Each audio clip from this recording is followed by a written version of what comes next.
There are 3 different Bartacks on the Pfaff Quilt Ambition 2.0 sewing machine.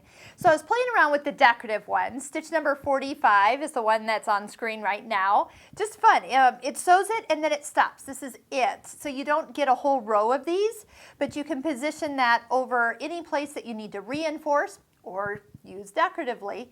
So stitch number 44, this is the denim Bartack, so it kind of has a little extra triangle shape plus the Bartack.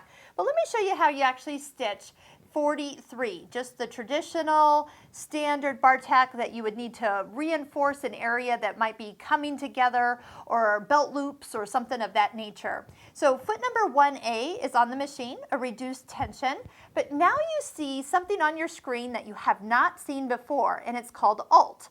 So that means that if this is showing, this area here has 2 uses. So right now, if I go ahead and adjust that, that would be adjusting stitch length. But if I touch Alt, watch how long this is. This is the standard Bartack, which we'll sew in just a second.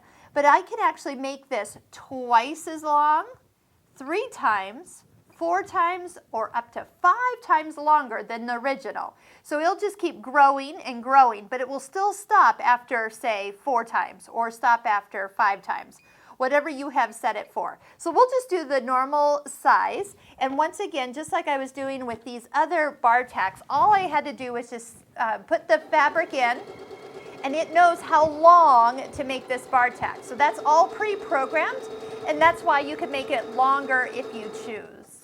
It locks at the end, so using the start-stop button could be very helpful to make Bartacks go just as quick.